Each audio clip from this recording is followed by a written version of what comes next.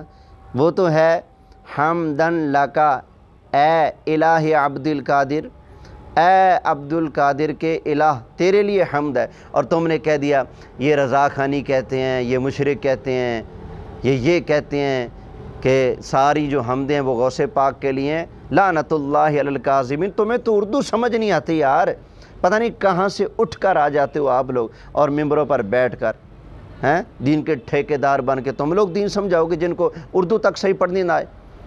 اور پڑھ لو کسی سے حمدن لکا اے الہ عبد القادر، یہ الفاظ ہیں وہاں پر۔ یہ ہے پتہ نہیں آپ کو کیوں اے نظر آتا ہے، اور الہ عبد القادر آپ کو کیوں پتہ نہیں کیوں آپ کو الہ عبد القادر نظر آتا ہے۔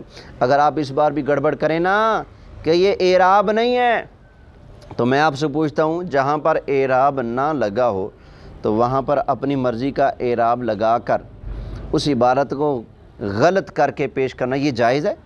بتائیے ذرا آپ مجھے۔ بخاری شریف پر اعراب نہیں لگے تو آپ پھر جان بوجھ کے وہاں پر حماقت کریں گے، یہ والی جو آپ نے یہاں کی ہے۔ اگر آپ وہاں بھی اعراب نہ ہونے کی صورت میں اپنی مرضی کے اعراب لگا کر حماقت کر کے بیڑا غرق کریں گے تو بے شک کریں، آپ اپنی قبر کالی کر رہے ہیں، اور کالی تو پہلے ہے، کیونکہ آپ کے عقیدہ نبی پاک علیہ السلام مر کر مٹی میں مل گئے، انہوں نے تو قبر میں آنا نہیں، تو قبر کالی ہوگی نا۔ ہماری قبر میں تو نبی کریم علیہ السلام نے تشریف لانا ہے، تو ہماری قبر حضور علیہ السلام کی آمد کی وجہ سے روشن اور منور ہو جائے گی۔ قبر میں لہرائیں گے تا حشر چشمے نور کے، جلوہ فرما ہوگی جب طلعت رسول اللہ کی۔ تو مولوی صاحب آپ کو بڑا چڑھا ہوا ہے آج کل عبارتیں پڑھنے کا ہیں، تو لیجیے میں آپ کے سامنے آپ کے ڈیڈی جی کی عبارتیں پڑھتا ہوں، ذرا آپ جواب دیجیے گا، اور میرے جواب میں کسی پیر فقیر صوفی ایسے ویسے کی کسی شعر یا عبارت کو نہیں لے کے آنا، کسی مستند عالم دین کی عبارت کو پیش کرنا، پھر آپ سے بات ہوگی۔ یہ نہ ہو کہ کسی آپ ایرا غیرہ گلی میں رہنے والے گھومنے پھرنے والے کا کوئی شعر اٹھا کر کہیں جی یہ تمہارے بریلویوں کو شعر ہے۔ ہمارے مستند عالم دین کسی بزرگ کی آپ بات کریں گے، پھر ہم آپ سے بات کرنے کے لیے تیار ہوں گے۔ میں آپ کے ابا جان جو آپ کا بھی بزرگ ہے، دیوبندی مماتیوں کا، دیوبندی حیاتیوں کا، اور اہل حدیث وہابیوں کا، جو آپ تینوں گروپوں کا سانجا ڈیڈی جان ہے اسماعیل دہلوی، میں اس کی عبارتیں پیش کرنے لگا ہوں۔ ذرا سینے پہ ہاتھ رکھ لو مولوی صاحب، اب آپ نے ان کا جواب دینا ہوگا۔ اسماعیل دہلوی نے تقویت الایمان میں لکھا ہے، جس کا نام محمد یا علی ہے وہ کسی چیز کا مختار نہیں۔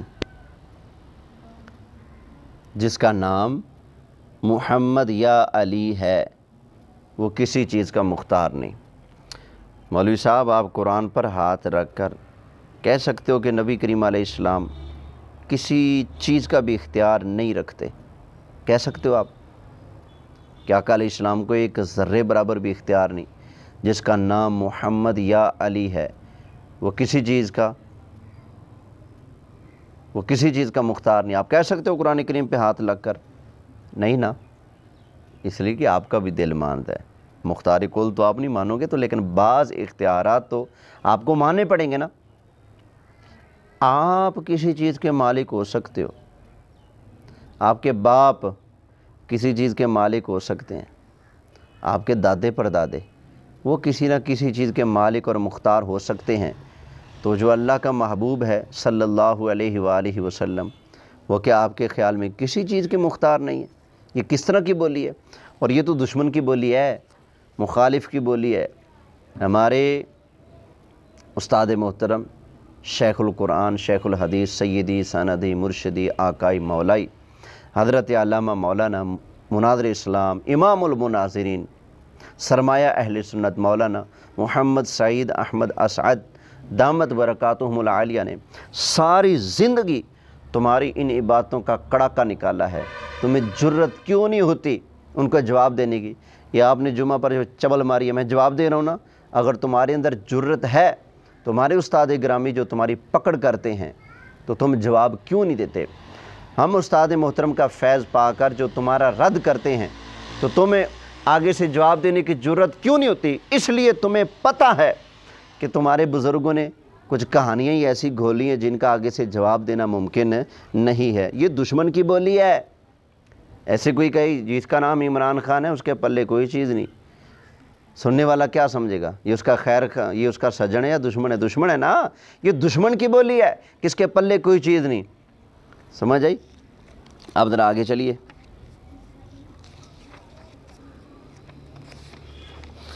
یہ آپ کی اسی تقویت الایمان میں اسماعیل دہلوی لکھتا ہے، صفحہ نمبر 53 ہے، سب انبیاء اور اولیاء اس کے روبرو ایک ذرہ ناچیز سے بھی کم تر ہیں۔ مولوی صاحب، یہ میرے ہاتھ میں ایک ذرہ ہے، ایک ذرہ، یہ دیکھ لو آپ اچھی طرح، ایک ذرہ، اور آپ کا بابا اسماعیل دہلوی کہتا ہے کہ سب انبیاء اولیاء اس کے روبرو ایک ذرہ ناچیز سے بھی کم تر ہیں، یعنی نبی، سارے کے سارے نبی نعوذ باللہ اس ذرہ ناچیز سے بھی کم تر ہیں اللہ کی بارگاہ میں۔ یہ آپ لوگوں کی توحید ہے۔ تمہاری تو توحید تب تک کامل ہی نہیں تھی جب تک تم نبیوں کی شان میں گڑبڑ نہ کر لو، بکواس نہ کر لو۔ آگے آپ کے بابا جی کی ایک اور عبارت پیش کر دوں، یہی تقویت الایمان ہے، صفحہ نمبر 55 ہے۔ اس کے اندر اسماعیل دہلوی صاحب کہتے ہیں کہ رسول کے چاہنے سے کچھ نہیں ہوتا۔ مولوی صاحب یہ کیا معاملہ ہے؟ یہ کہاں کی توحید ہے؟ یہ کہاں کا عشق رسول ہے بھائی؟ یہ کہاں کی حب رسول ہے؟ یہ کہاں کی اطاعت رسول ہے کہ آپ کہتے پھر رہے ہیں، لکھتے پھر رہے ہیں کہ رسول کے چاہنے سے کچھ نہیں ہوتا؟ مولوی صاحب آپ کے چاہنے سے بڑا کچھ ہو جاتا ہے۔ آپ کا دل کرے تو آپ اپنی بیگم کو لے کر آپ کی مسجد کی جو گلی ہے، میں نے وہ گلی شریف دیکھی ہوئی ہے، میں پنڈی میں آیا تھا، تو گلی سے نکل کر ایسے جو روڈ ہے آمینہ مسجد والا روڈ، اس روڈ پہ آتے ہیں تو حضرت میں نے آپ کو دیکھا تھا وہاں آپ اپنی زوجہ محترمہ کے ساتھ جلوہ افروز سے روڈ کے اوپر، تو آپ اپنی مرضی سے اپنی بیگم کو بازار میں لے جا سکتے ہو، لا سکتے ہو، لے جا سکتے ہو، تو جو اللہ کا محبوب ہے، کل کائنات کا رسول ہے، نبیوں کا امام ہے، ختم نبوت کا تاجدار ہے، اس رسول کے چاہنے سے کچھ نہیں ہوتا؟ مولوی صاحب آپ کے بابا جی تو کہہ رہے ہیں کہ رسول کے چاہنے سے کچھ نہیں ہوتا، ہم تو کہتے ہیں ہمارے آقا صلی اللہ علیہ وسلم کی شان سبحان اللہ، نبی کریم علیہ السلام کی چاہت کی تو بڑی بات ہے، حضور زبان سے بھی نہ فرمائیں، دل میں بھی آ جائے نا تو اللہ تعالیٰ حضور کی خواہش پر قبلہ بھی چینج فرما دیتا ہے، اور آپ کہتے ہو کہ رسول کے چاہنے سے کچھ نہیں ہوتا۔ آپ کے بابا جان اسماعیل دہلوی صاحب کہتے ہیں کہ غیب کی بات اللہ ہی جانتا ہے، رسول کو کیا خبر؟ توبہ نعوذ باللہ۔ اسی آپ کی تقویت الایمان میں لکھا ہے کہ انسان آپس میں سب بھائی ہیں، جو بڑا بزرگ ہو وہ بڑا بھائی ہے، سو اس کی بڑے بھائی کی اسی تعظیم کیجیے، اور مالک سب کا اللہ ہے، بندگی اسی کو چاہیے۔ اس حدیث سے معلوم ہوا کہ اولیاء، انبیاء، امام، امامزادے، پیر اور شہید، یعنی جتنے اللہ کے مقرب بندے ہیں وہ سب انسان ہی ہیں اور بندے عاجز اور ہمارے بھائی۔ تو آپ نے سب نبیوں کو اپنا بھائی مانا اور کہا کہ انسان آپس میں سب بھائی ہیں، جو بڑا بزرگ ہو وہ بڑا بھائی، تو نبی پاک تمہارے بڑے بھائی ہوئے، سو اس کی بڑے بھائی کی اسی تعظیم کیجیے۔ تو مولوی صاحب آپ کی تقویت الایمان بتا رہی ہے نبی کریم علیہ السلام ہمارے بڑے بھائی ہیں، سو ان کی بڑے بھائی کی سی تعظیم کیجیے۔ یہ آپ کی تقویت الایمان میں لکھا ہوا ہے۔ اور اسی کتاب میں صفحہ نمبر 57 پر لکھا ہوا ہے، ایک حدیث پاک لکھی، پھر اس کے بعد فائدہ لکھ کر نبی پاک علیہ السلام پر بہت بڑا بہتان باندھا، یعنی میں بھی ایک دن مر کر مٹی میں ملنے والا ہوں۔ مجھے بتایا جائے کون سی آیت اور حدیث میں لکھا ہے کہ نبی پاک علیہ السلام نے فرمایا کہ یعنی میں بھی ایک دن مر کر مٹی میں ملنے والا ہوں۔ آپ کی تقویت الایمان میں سے ایسے چٹکی کی طرح، چاند جیسے نا چٹکی برابر نمک ہوتا ہے، صرف اتنی سی گستاخیاں میں نے آپ کے سامنے پیش کی ہیں، اگر ہمت ہو تو ان کو آپ قرآن و حدیث سے ثابت کریں، وگرنہ توبہ طائب ہو جائیں۔ مرنا ہے، اللہ کی بارگاہ میں ان چیزوں کا جواب دینا ہے۔